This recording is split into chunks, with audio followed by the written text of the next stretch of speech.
Welcome to the Startup Grind. Prime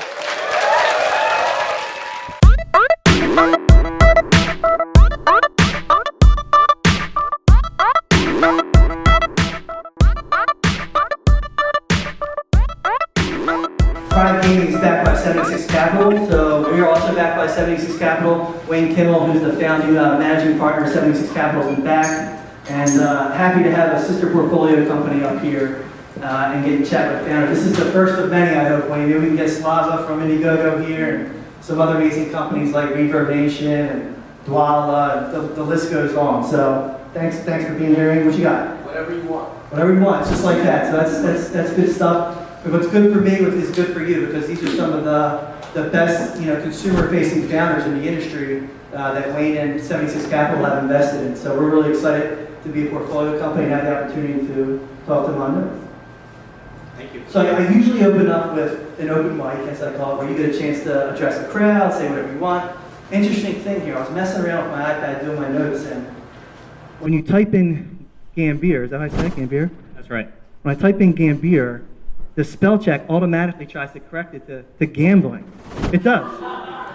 Coincidentally enough, it does. I can show you. It's really. That's exactly how I picked my career. So, are you a gambler? Is by heart? Are you a gambler? I don't gamble in the casino, but I gamble in many other ways in business. But yeah, being a math guy, I just can't sit at a table. I see the world through numbers and gamble and enjoy the activity. But it's fun for a lot of people. So it used to be fun for me. Tell everybody where you're at today. I know you've been busy, so just to give a glimpse of what it's like for an entrepreneur that's doing the road show, if you will. Manu's kind enough to spend some time with us here tonight, but I mean he's been on the road all day. What were you doing today? Today was a particularly busy day. I started at a little before 5 o'clock. So there's an iGaming conference out in Atlantic City. I don't know how many people are familiar with what's happening in iGaming in the U.S., but it's starting to become legal in various states. It started in New Jersey about 4 or 5 months ago, and more and more people are interested in kind of what's happening. Regulators, legislators, very interesting kind of confluence of people getting together. So this morning was kind of interesting for me. I was supposed to be one of 3 members on a panel. Apparently the other 2 couldn't make it, so I was told, you're doing this 2-hour panel workshop by yourself. Not watching the panel, that becomes hours. a speech at that point. It was a workshop. It was a little tiring, but yeah, it went off well. So it was fun. So take us back though. Where are you from? How'd you get into gaming? Give me just a quick background. Sure. I guess I can say I'm sort of originally from Philadelphia. I mean, as a little kid, when my parents moved here from India, they came as students to UPenn. Grew up in and around the Penn campus, which was a rough neighborhood at that time. Kind of learned to fend for myself, which pays off these days in a different way. I got into gaming actually at a very young age. I wrote my first video game around the age of 14. I was passionate about gaming. I had my ideas and I wanted to build stuff. And it just went from there. So for me, it was kind of an easy call. I didn't really have to look at the spell checker or do anything else. It was just that's the direction that I was going in. And it was fortunate that gaming, was able to be a career that sustained, the lifestyle as well. So one of your previous companies was Kismet International, bought by Cantor Fitzgerald. Right. What did you specialize in at the time, and what about the acquisition was unique for you? Kismet was an interesting story. We talk about the word start up, but there's a lot of downs in startups, and it's about kind of getting back up more than starting up. I think that's important in the startup. So in Kismet, the original idea, I had done an original gaming business before that that went actually pretty smoothly, and we exited that. In Kismet, I saw the opportunity that a lot of these kind of big established brands, the Steve Wynn's at that time, the Trumps of the world, that they would want to get into the internet gaming business, and they needed technology to enable them to do this. And someone needs to provide it to them. So that was the simple thought process that led me kind of on a worldwide expedition for almost 7 years. We built the technology, started here at 3624 Market Street. And through the process, and I was a geek, growing up. Is that part of the Science Center at the time? It's part of the Science Center even today. So my world broadened to starting to deal with politicians, with regulators, traveling around the world trying to understand why is this illegal? Why can't I do it here? We found out that, okay, in England, this is permitted. You start to learn a lot about, different cultures' perceptions of gaming, how they feel about these activities. So I picked up the family. We moved out. Well, the family at that time was myself and my wife. We moved out to the UK, set up shop out there. While with Cantor.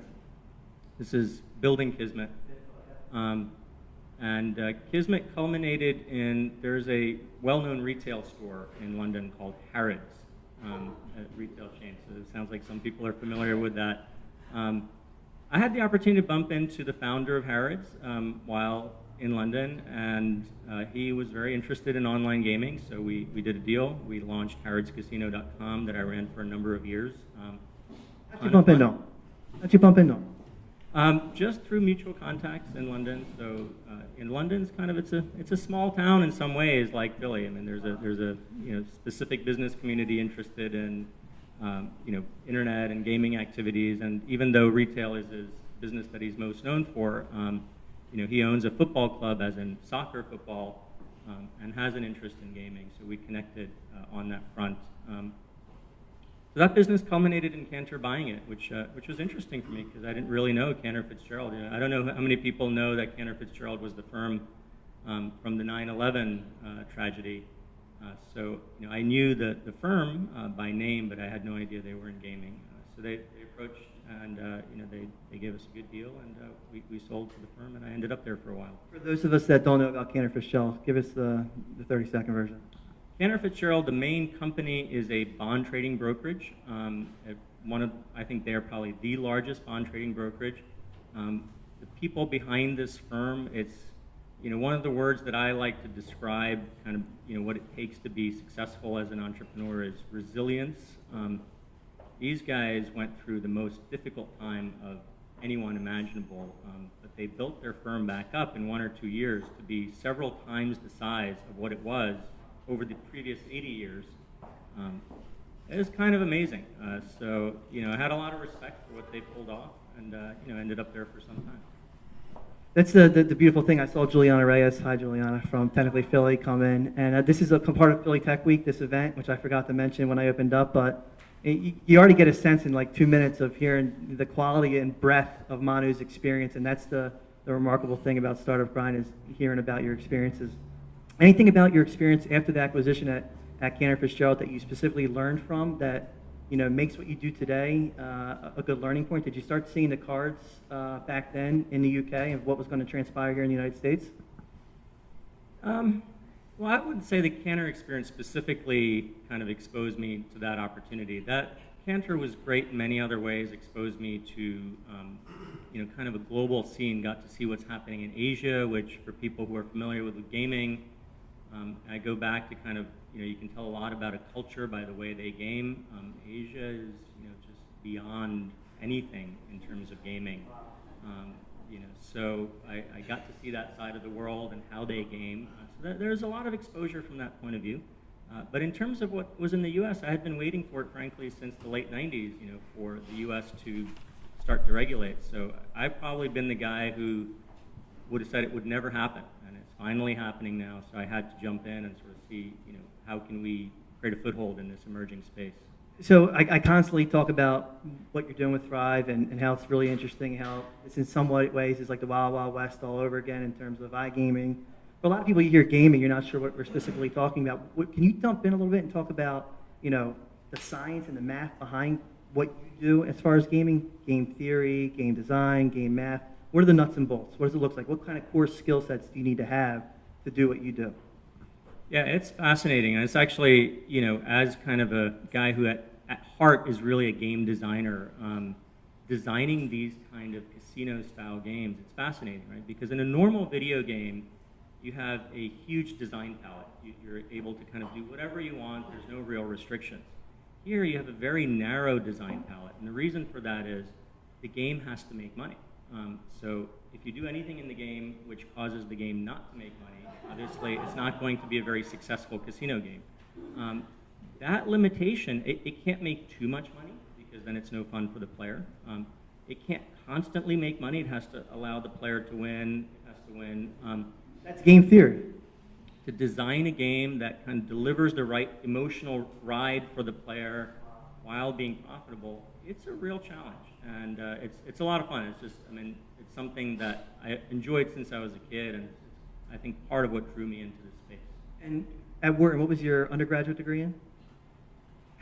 I kind of traversed through a couple of things in school. I oddly enough started off, I think, as a history major. I realized that was not going to get me where I needed to go. Ended up in the engineering school. Loved coding, but wanted something more. Ended up at Wharton as well, and ended up doing entrepreneurial management, which met a couple of great professors. One in particular, a guy named Miles Bass, who just stood there, no textbooks, no nothing, Wow. just tells you about what it's like in real life to run something, the challenges you deal with. Those were the only useful classes that still pay off today. So it was worthwhile. Any computer science or engineering? Yes, I also got a computer science engineering degree. I wrote code for a long time. So if you're a young student sitting in the audience today and you want to get into this industry and you see it as a bright future, what do you recommend from both an entrepreneurship standpoint in terms of education as well as choosing an undergraduate degree and moving forward with it? I think first thing beyond the education is just having a passion for this space. So you can have whatever education you want, but if you're not passionate about it, it's not the right thing for you. So if you are passionate about it, math is a very good area to sort of set you up for this space. And I don't know at other universities, but I know at Penn, for instance, they now have a program called the Digital Media Design Program, which is excellent. And that program is, gives you a lot of substrate for what you need to do game design extremely well. So I'm sure the similar kind of things exist at other universities as well.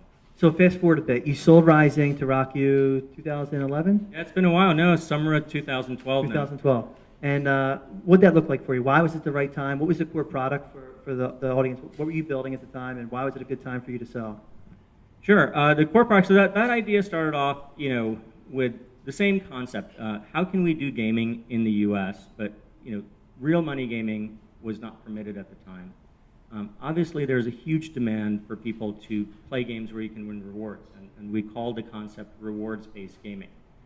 So we engineered a way through sweepstakes law to allow people to be able to win and simulate a gaming experience effectively.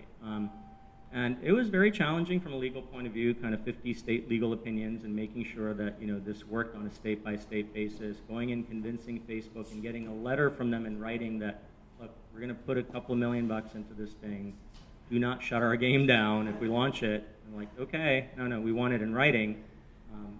No, we're not going to give it in writing. And that argument going until we finally got it and building that. So the idea. Were you based here in Philadelphia at the time?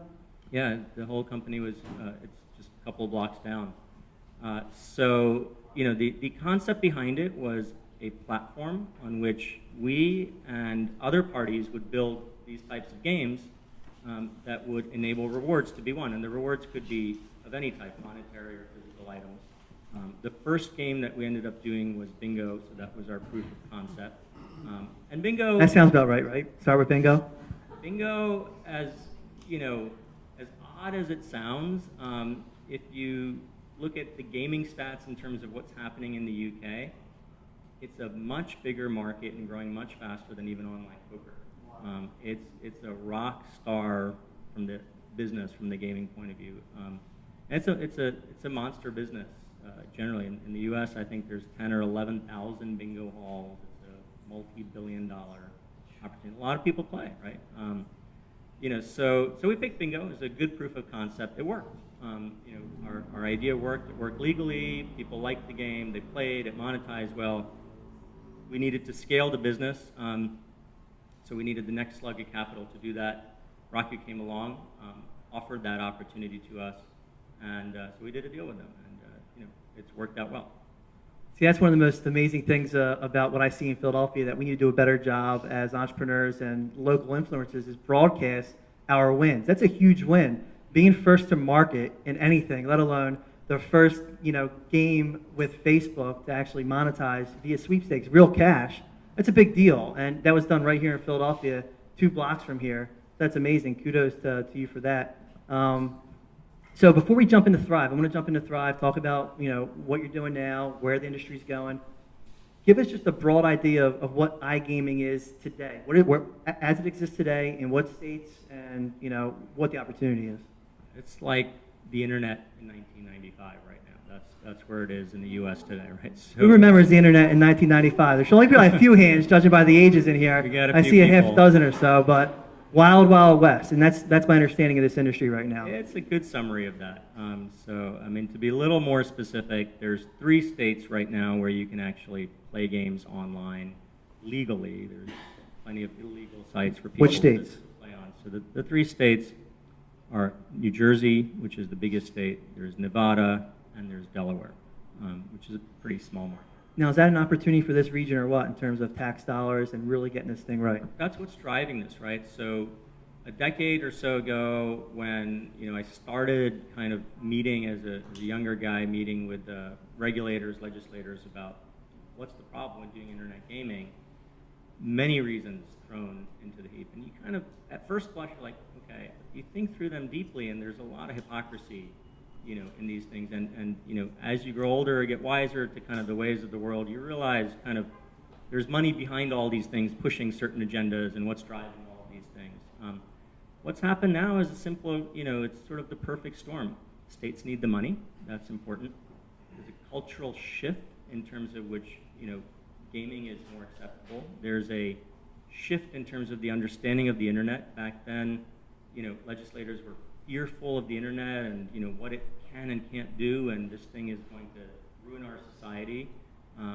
There's been a great proof of concept over in the United Kingdom for over a decade where this has been running, and it's running fine.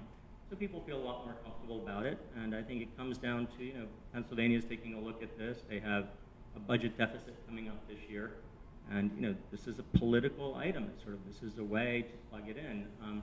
And if you look historically, states are not against gaming. The biggest form of gaming in the U.S. is lotteries, which is run by states. So when you bring that argument up, and first of all, you're a guy that's done it, you've seen the comparable, the analog in Europe, and you have experience there as well, and you say, is that a typical argument that you bring to politicians and other stakeholders is, we already do state gambling. It's a great resource for tax dollars. Is that an argument? And how do they defend that? I think increasingly they are agreeing to that. Tax dollars is what matters to the state. The argument that gaming is bad is a difficult one to make when gaming is prevalent and permitted in many other forms. It's sort of, we can bank on the internet, we can buy anything we want on the internet. What's wrong with gaming on the internet? So it's the arguments against it are breaking down, but there are some prominent voices actually, even from within the casino industry, that are saying that hey, internet gaming is a difficult subject. Maybe it's not the right thing to introduce. My attitude's a little different. It's already here, right? People already game online, and I believe in regulating a business rather than let it run unregulated, where the consumer is unprotected. So I think it's an enjoyable activity for. I've been in the business, so I can say this with hard data. Over 99% of the people who play it, they have a good time. They play. It's fine, right? It's that small group, which the industry doesn't want, which causes all of the dialogue around the space. And sort of, how do you address that? How do you promote responsible gaming? How do you build technology to solve that? So, we'll talk, I guess, in a few minutes, but part of Thrive Gaming is actually, we have several initiatives going on, but how do you build the technology for responsible gaming? So we are working on an initiative to that degree as well, so that, people who feel like, okay, maybe this is not for me, they have a tool set to allow them to say, okay, dial it down to 0 or dial it to, 10% or whatever is right for folks. So that also helps to kind of overcome this argument against it. Now, it sounds like this is very much at the state level on many states' agendas. Obviously, here in the tri-state area, is there conversation going on in Capitol Hill right now? And what are you hearing, if any? Is there advocates of what would this look like from a federal regulation standpoint? Are they looking to get in on this, or is this very much left up to the states? Well, at the moment, the predominant activity is at the state level. and it's an interesting patchwork. When we think about an internet business, you don't really think about, if Amazon had to have a different business in every single state, incorporate separate companies, have separate server farms in each state, separate employees, it would be a much different business and very difficult to run, hard to scale up. That's the challenge being presented to iGaming today. I think it's probably the most challenging, complex business on the internet, but also one of the ones that has the most upside opportunity when you look at it right now, today. At the federal level, you ask, I think there's discussions both ways right now. There's some conversation about opening it up at a federal level, and there's also serious discussion about, prompted by some of the lobbyists from deep within the industry who see this as something that they don't want, let's maybe put a halt on this activity. But it's sort of, there's that expression of the toothpaste is out of the tube. This is the case here. It's not going back in. Otherwise, it'd be a big mess. It would be a big mess, yes. Talk about Thrive Gaming. It sounds like you're building an interesting, boutique consultancy. Is there an opportunity, just tell us what you're doing with Thrive, but is there an opportunity to do a product again? And what would that look like, and who would potential partners be, if that's in the cards? No, consultancy is not really the primary focus of our business. It's a kind of means to an end. Products is what we're all about. In this case, when I started in this business, you could put up a site for a few $1 million and be in business for yourself. And so it was something that you can do as an individual with some capital that you can get. That barrier to entry has really grown significantly. So you need in the many tens of millions now to kind of get into this game. So I gotta interrupt you there, because that's a really, really important critical distinction. Sure. About it's actually the opposite in the general startup technology community, where what would have took you $500,000 or a few $1 million 5-10 years ago, we can now do minimal viable products at $50,000 or less, because technology costs have gone down, Amazon Web Services, things of that nature. What's the key differentiator, and why is it just regulation? Regulation. That's the cost of regulation, right? So it's on the one hand, it is worthwhile because it protects consumers and the industry wants regulations, but it definitely slows down innovation because it raises the cost of entry. Fewer people enter. There's creative minds all over the place, but not all of them are going to participate when the buy-in to this game is so high, so to speak, right?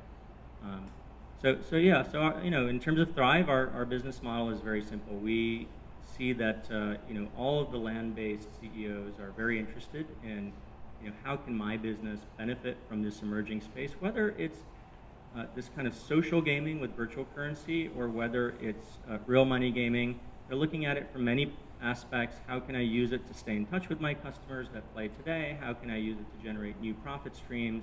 The younger generation doesn't enjoy going to land-based casinos so much anymore. They see this as a way to stay in touch with them.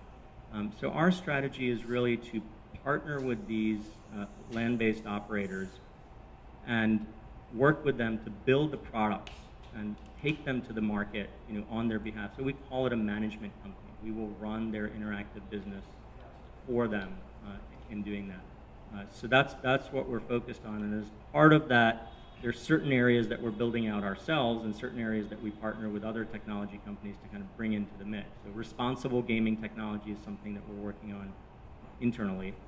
But there are many components of technology in this business, so we're not going to be able to do all of that. So really, really important question. Building a team, finding talent. You've been someone that's been able to do that over the long haul in a variety of places. Does Philly have the engineering talent that you need to build that type of company? It's here. You have to look a little harder, look a little deeper, but it is here. I think depending on the scale that you need, if you're going to build a company, and there are companies in the gaming business out in Tel Aviv that 600-700 engineers building this stuff. It's a little tough, to be honest, to do that kind of scale here. But if you're building something a little more modest, it's possible. You referred to Monetate. I'm very familiar with the company, and they built a 200+ person team, and they are building a nice engineering team within that. So that's a shining example of you can do a good size operation here. And given the richness of the university environment, the vibrancy of the city, I think that number is growing. It's becoming easier. When we sold our business to RockU, the folks from San Francisco have been traveling here more often, and it's interesting. They really like the city. They want to see sort of the activity stay over here. The initial thought was, well, we're going to import everything to San Francisco. Well, let's leave it here. This makes a lot of sense. I think Juliana reported not too recently, Monotape bringing on a new CFO, and Josh Koppelman has talked extensively about scaling management, and that's the real talent gap is getting scaling management here. What's interesting to me is we talk about natural resources here in Philadelphia, and we talk about quality of life, we talk about quality of opportunity, cost of living, all these amazing things. Not to mention the 300,000 kids that come through this area, but from what you're doing.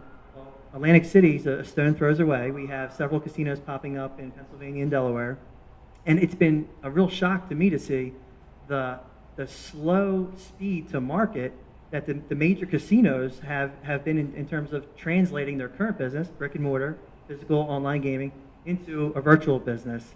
And I think that's quite an opportunity. Do you think that what you're doing could potentially draw more attention to this region? That could be a huge multi-billion-dollar business going forward in terms of another asset to the Philadelphia ecosystem? I think so. I mean, that's what we're doing. We've been meeting a number of people who are prominent in the legislative side and the regulatory side over the past months, and educating them about what is iGaming, how can it work, what's important.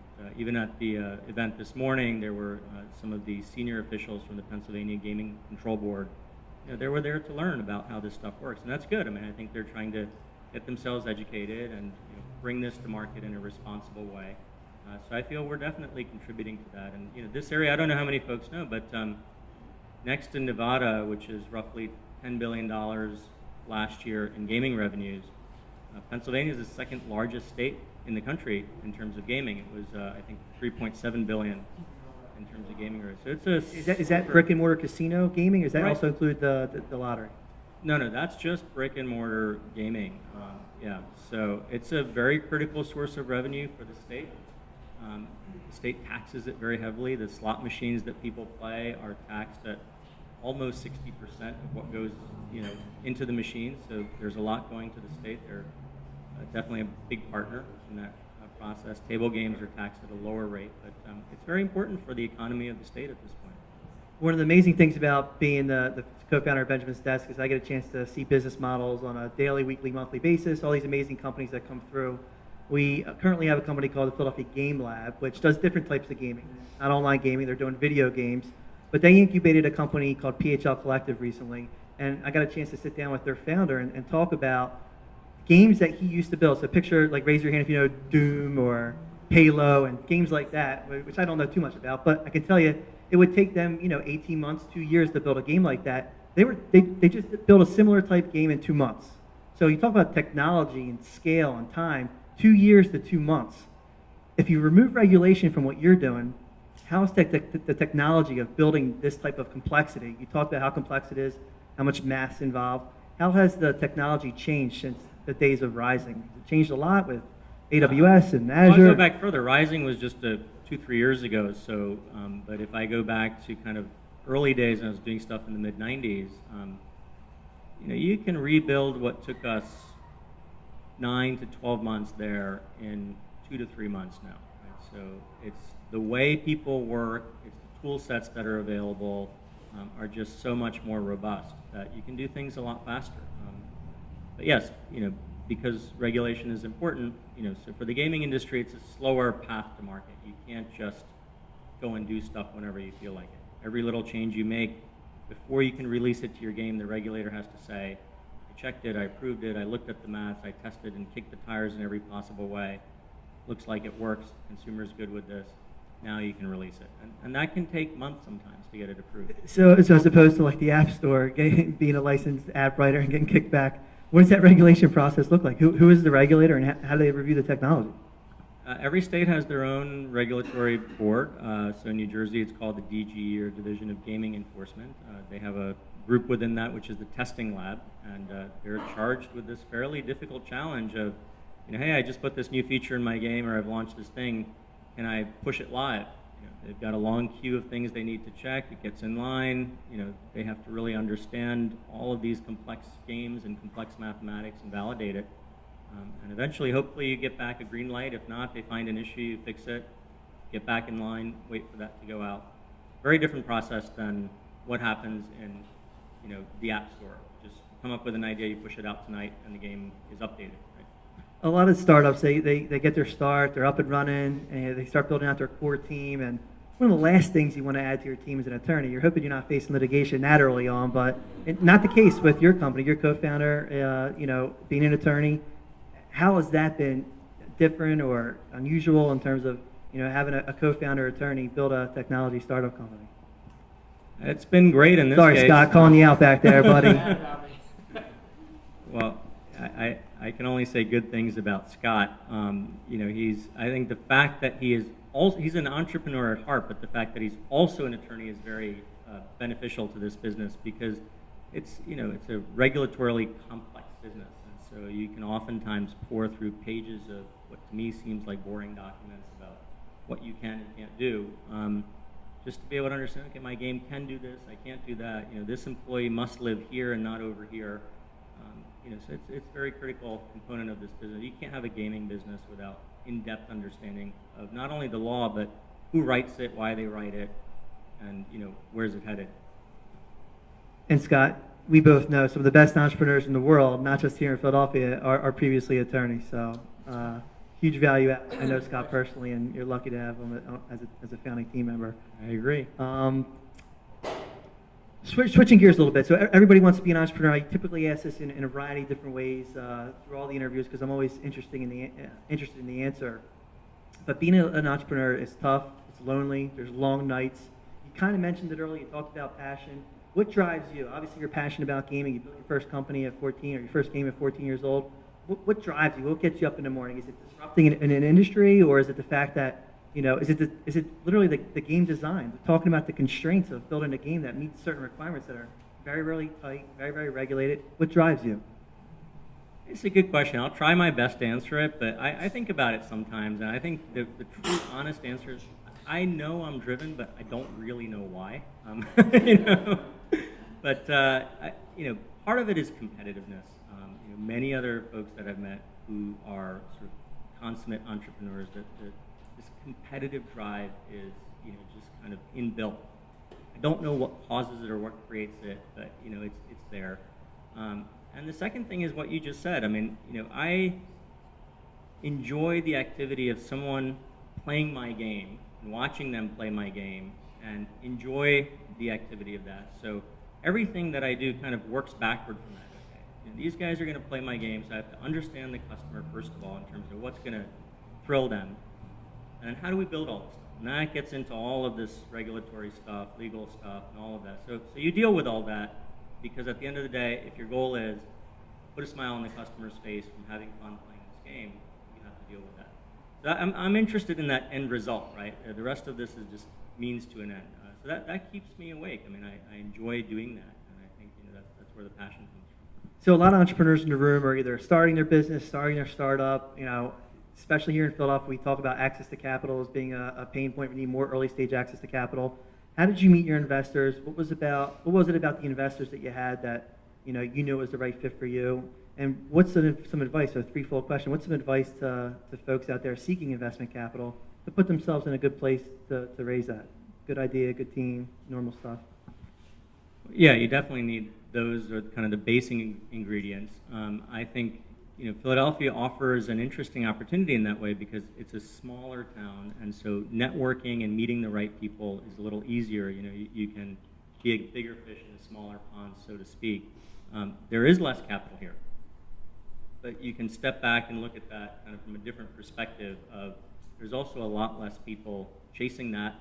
Sometimes the bar to access that capital is also not as high. Companies that are seeing immense deal flow, they can be a lot more selective about that. So I see those as opportunities for entrepreneurs here. It's growing. I was able to meet Wayne's firm, which was called 76 Capital at the time.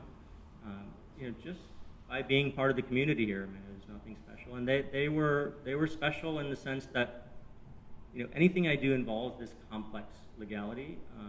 Not a lot of firms are willing to spend the time and energy to go through the due diligence to understand that. It was actually Scott who was assigned to go figure this out, which is how we became friends and eventually business partners. And he was able to do that. So I think that's also a benefit of accessing a smaller firm. Right? The larger firms you go talk to in Sand Hill Road, Bay Area, it's kind of a grind factory. Things go through very quickly. If you don't have that pitch in 15 seconds and it's not simple and easy, just move on to the next thing. So it worked for me in that case. But it's a big world. There's lots of sources of capital. You can be based here, but capital can come from really anywhere on the planet. All right, so this is kind of the rapid fire portion. So if you've been to a startup grind before, I have like some rapid fire questions. So what's your favorite book or book that you'd recommend to the group? I know, who's read Michael Lewis's book? Has it come out yet? I mean, this is making tremendous waves, high frequency trading and what's going on in the stock market. Has anybody read that yet? Yeah? What's your favorite book or a book that you could recommend? It's a book, it's not a math book, I hope, Manu. No, it's not a math or physics book, although there is one that I enjoy quite a bit, to be honest. But it's really, I do enjoy this book. I think it's deep wisdom in the art of war. I've enjoyed that book a number of times, so that's my favorite book. Sun Tzu, it goes back to the competitive nature in you, right? Probably. I love it. Strategy, too, and tactics. What do you do for fun? I have 2 beautiful kids, so I enjoy spending time with them. Passionate about playing chess, so that takes up some of my time, and just normal stuff. This is one of your investors' favorite questions that he loves for me to ask is, if you had a magic wand, you could change anything, what would you change? There's a lot of things I would change, but from a business perspective, I think, one of the things in my line of work that I see a lot of is just kind of this hypocrisy, and it slows a lot of things down. So I think if we can kind of get that out of the way, a lot more things can move forward. Did you have a biggest role model growing up, and if so, why? Yeah, I had several role models growing up. In particular, I think there was a teacher of mine when I was in grade school. I said I grew up in West Philly. My parents had moved there as students, and it was a tough neighborhood. If you remember that grade school, West Philly. If you remember that television show, Fresh Prince of Bel-Air, in the beginning of the show, he's on a basketball court, right? I went to that school, right? And they had prettied it up for that show. So it was a tough school. There was a teacher there who really kind of understood. I was young. I had just come to the country. In terms of how do you deal with these challenges. Looking back, he was definitely a role model that contributed to a lot of things that happened afterwards. I've recently become fascinated with the public school issues here in Philadelphia and how we move the city forward and talk about real change, real issues. I think it was the last election, we had 11% of our Philadelphia population show up for the polls, which is disheartening and sad, and all of us in the room should do a better job of helping to incrementally change that here in Philadelphia. But what's fascinating to me is some of the best talent in Europe and throughout the world and really, really progressive countries join or affiliate themselves with the education institutions. I think in America, some of our best talent immediately jump ship into the private sector. Any thoughts on that? The fact that a teacher has been one of your biggest mentors growing up, I think we need more talent in the schools. I agree with that. I think it comes back to, in my mind, the simple thing of money and capital, right? The capital. There's a lot of talent. My son is fortunate enough to go to a school called Masterman here in Philadelphia. Very good school, but they do suffer from a lack of capital, and it makes it very difficult for them to be able to kind of dispense great education. So the teachers are great, but they're held back when they don't have the tool set necessary to deliver that. So that's a really big challenge, in Philadelphia. I have one other child in a private school, and I get to see the difference in terms of that. In some ways, I also think that scarcity of resource, it's kind of interesting. I've seen my daughter is in a private school where there's no scarcity of resource, but my son, resilience. Yeah, he's learning okay, this is why the school can't do this. How do we work around it? The kids talk about this stuff. So it's actually kind of interesting, and I think next year we're going to send our daughter also to the same school. We'll try it for a year. If it works out for her, then good. But you can learn something from that scenario as well. But I think ultimately it will be good. That's not the ideal scenario. I think it'd be good if we can address this challenge. It's a big one. I've looked into kind of what's behind all of this. To address the public school education in Philadelphia it's no easy fix. I'll get off my soapbox in 1 second, but we had Angela Duckworth from the University of Pennsylvania sit right where you're sitting and do a fireside chat with Larry Platt for The Citizen. And it was remarkable to hear her talk about, and hear you say today, her talk about the fact that it's grit, it's resilience, which is the real determining factor for why kids succeed, not intellect. And I'm fascinated with that, and I love the fact that you brought that up. 2 more questions, and then we'll open up to Q&A.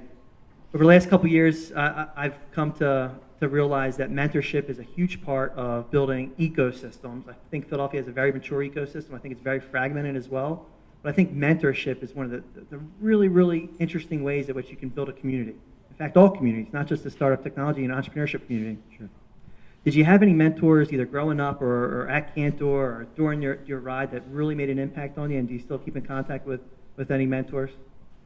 Many, actually, not just one. I've been fortunate to have a lot of folks who have educated me, and to this day, right, there's always people who, educate you and inspire you, and so I get an opportunity, to learn from all sorts of people in my life. I think it's important to, if you don't have one, to find one. It helps, to move forward faster. So, final parting device for you, any young, budding entrepreneurs in the room that are looking to start their small business or launch their startup, any parting advice for them? I think, I'm passionate about starting, startups and doing stuff on your own, so I say do it, but, be ready to get back up, right? Starting up is actually the easy part. If you can't get back up, because you'll run into challenges, it doesn't work. So you have to have that resilience to make it work. So if that's in you, that's not the right thing for everybody, but if you know that's in you, then go for it. Round of applause for Manu Gambhir.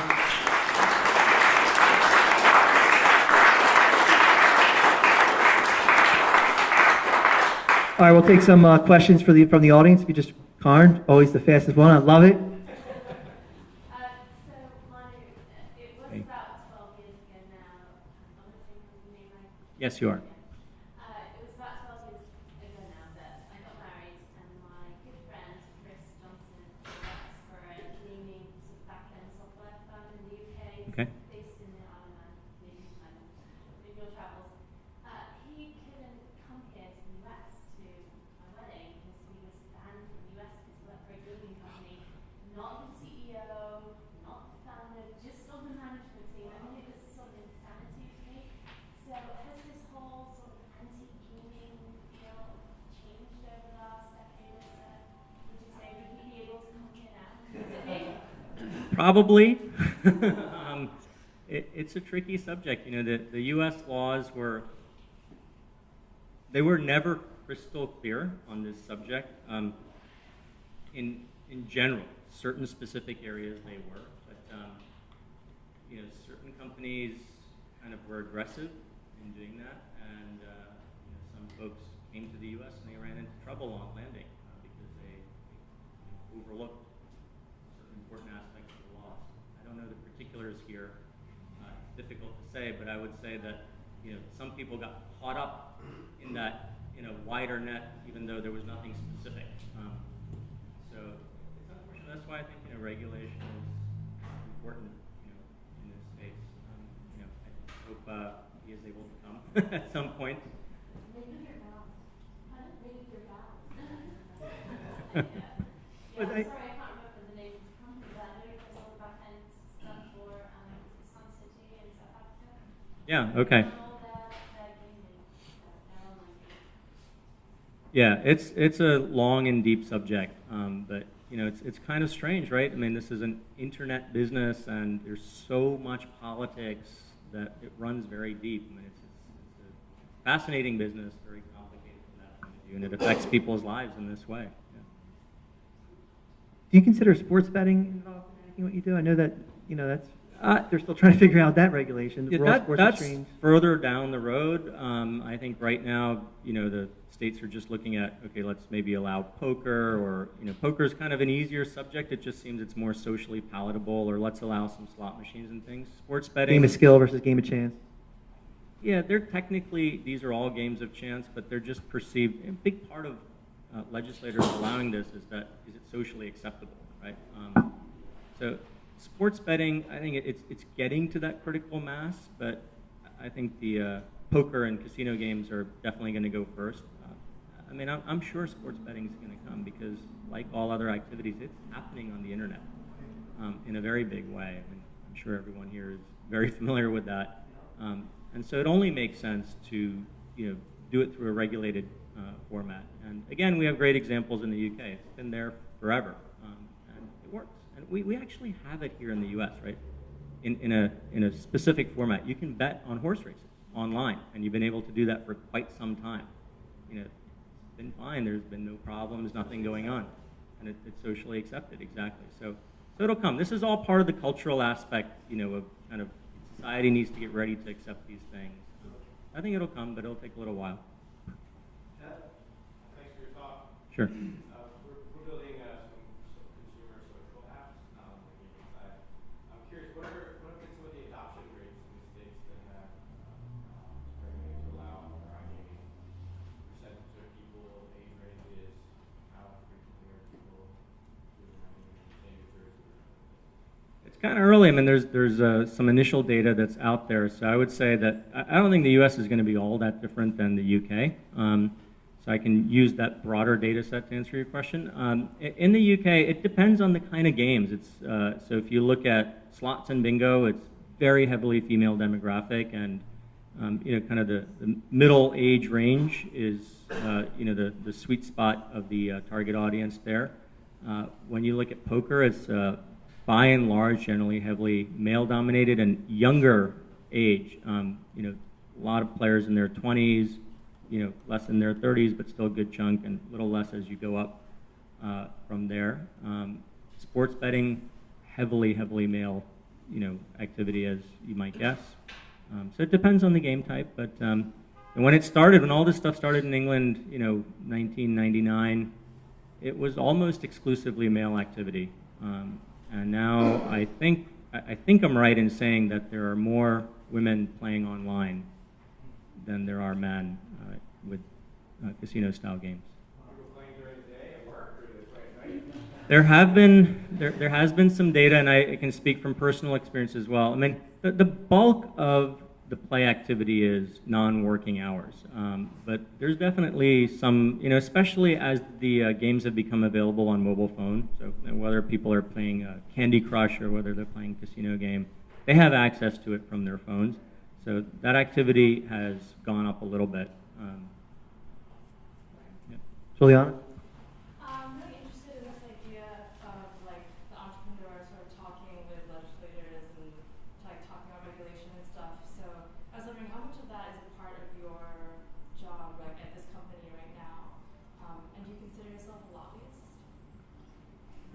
I wouldn't like to consider myself that. Better raise a lot more money, buddy. I'm just trying to make a couple of gamers happy at the end of the day, so doing whatever needs to be done. But legislation, I can't do my business unless legislation permits this activity.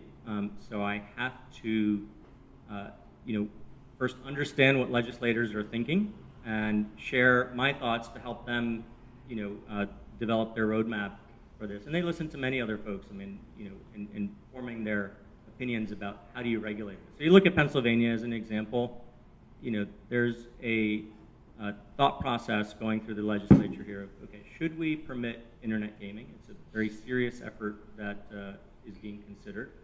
It may not happen this year, it may happen next year, but the sentiment we've learned from talking to the legislature, it's happening. There doesn't seem to be anyone who thinks it's not going to happen. It's a question of timing. So we need to do that. It's an unusual thing of being an internet entrepreneur and having to deal with this. I mean, you don't normally mix any other internet entrepreneur, with legislative activities. But in the gaming business, it's a very politically charged business. Actually, to jump to that, what you're talking about, I'm from Pennsylvania. What Okay. stops me from trying to iGame with sites in New Jersey? Like, how is that being kind of regulated? Well, there's a technology which is just broadly called geolocation. It's actually pretty robust. Very sophisticated hackers we'll probably be able to find a way around it, but it is not easy. And it's really not worth the effort at the end of the day, I think, for 99.99% of the people to go through the trouble to do that. So right now, the rule in New Jersey is they don't care where you reside, as long as you're physically on New Jersey soil when you're playing, it's fine, because that's their territory that they have jurisprudence over, so they need to ensure that you're there. IP address doesn't work that well, right? Scott was in Harrah's Casino, I think it was, and his IP address, he's trying to, in Atlantic City, he was trying to play on the harrahscasino.com website, but his IP address showed up as Brooklyn, right? Because the internet routes through all over the place, and it's been getting worse over time because of mobile phones. My AT&T service routes me through Michigan 90% of the time, so if I look at my IP from there, it's pretty cool how they do this geolocation. Google, when Google sends around these streetcars, they're not just taking photographs, they're also capturing all the Wi-Fi signals in the area. So they know, at 17th and Walnut, here are the 45 Wi-Fi signals, and these are the strengths of those signals. And okay, this is the latitude, longitude for that signal. So if my device now sends to, and it's a free Google API, says, okay, look, I see these 45 signals here, and this is their signal strengths. You send it over to Google, they look up in their database, say, oh, we saw that at 17th and Walnut.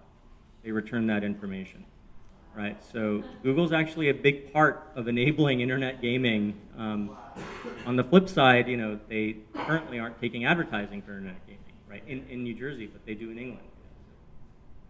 Complicated. Yeah. How you doing, man? My name is Manny. Hey. Being from you grew up in West Philadelphia and everything like that, Mm-hmm. I'm just wondering, how do you define your resilience? You just like the way your life went, and the way, especially from where you were living and how your parents traveled over here and everything like that. I can really relate to that. My parents are from Nigeria. Okay. So coming over here, they come over the States, had me and my brother, and they want to live the American dream. So they want us to be like doctors and lawyers and things like that. Because that's just the way, that's just how it is. You can relate because your parents probably wanted you to be a doctor or a lawyer or something like that. Right? But the crux of my question is being from West Philadelphia and having parents travel over here and want the American dream, when you go along the gaming route, what defines your resilience? Because someone like me, I'm a graphic artist, but that's something my mom and dad didn't picture me doing. You know what I mean? So that's my question is based on all that I've been saying. Okay, I think I get that. No, so two parts. I mean, as far as parents go, my parents were and are very cool about following kind of what you enjoy and do that. So there was no pressure to become a doctor or a lawyer, thankfully. I don't think I would have done either of those things very well. In terms of I think you asked what how do you become resilient, or what made that part of me, or at least I think that's part of me. It's just a number of things, right? I think I little kid, you don't speak the language, you come over here, you're in a very different environment. I was the only Asian kid in my school, little scrawny kind of Indian kid there, and so you kind of bulk up and you deal with these things and you become resilient. So those are part of the challenges that you go through, and part of it is just in you, I think. I don't know for sure these things, but that's my best guess as to kind of how you get this way. You got to push through, right? I mean, it's there's many challenges in life, business-wise and personally. So it's like I said, it's not about starting up; it's about getting up, right? Thanks. Sure. I Hey. had an experience in, I think it's about 1995, such as that. And there was a venture capitalist here in Philadelphia, and I had done some other, we had done some other deals together. He decided that he was going to do some iGaming, and he, because of the regulations in the last they were free to be public at the time, and so to go visit the Dominican Republic, and we had armed guards at the airport that they took us to the site, and that was enough to tell me that, this is just not something that yes, I'll take risks, but not this kind. And I agree. he referring to regulation protecting the consumer. And I'm wondering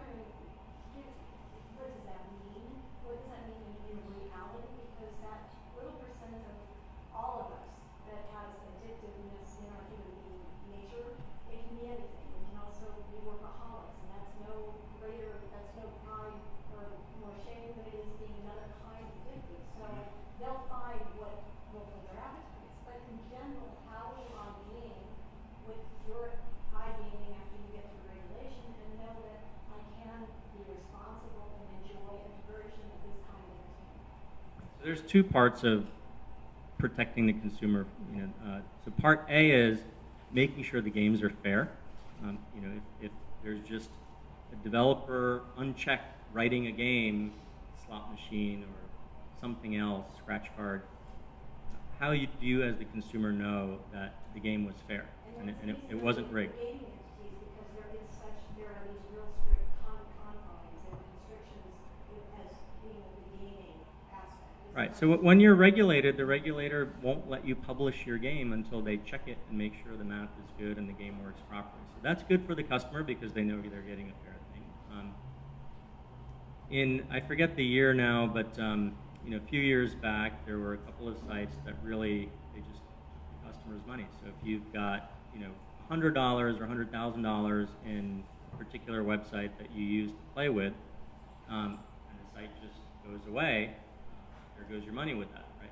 But it's not going to happen in a regulated environment. It's Like Poker Stars, for Look at it example. like Poker Stars, yeah.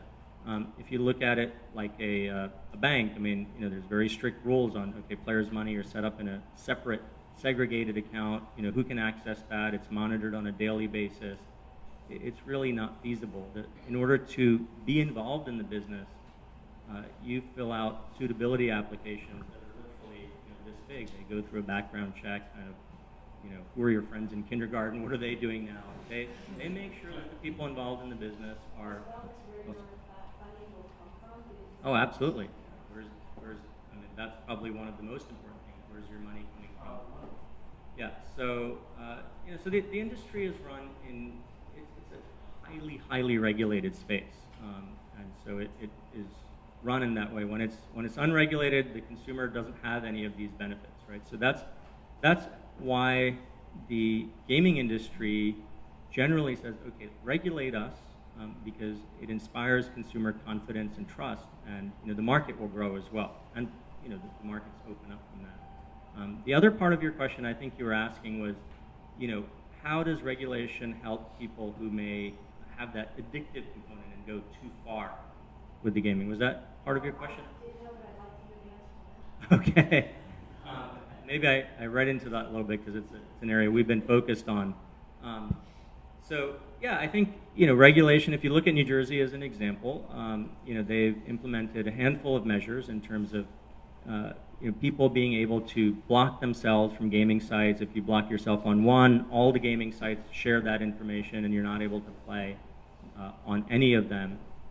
So these are things that New Jersey and other states recognize, like they need to provide tool sets to people who say, look, I don't want this. Or maybe I don't want someone in my house to have access to this. So it's sort of self-engaged parental controls on yourself or something. Yeah, it's self-engaged. We are looking at our company at sort of, we think you can take it a lot further. And down the road, if we sit back and just kind of dream about it and not look at just what's in the next 6 to 12 months, technology can do a lot, right? You can detect from a technology perspective, like this person is going too far. There's a certain pattern that tells you that, and you can either stop the gaming at that point. There can be a checkpoint. They need to send in some validation information because different people's appetite and capabilities financially are different, right? For one person, dropping a certain amount of money is different than someone else. But you can institute checkpoints. There's a lot that can be done. So I think that is an important part of the regulation going forward. It's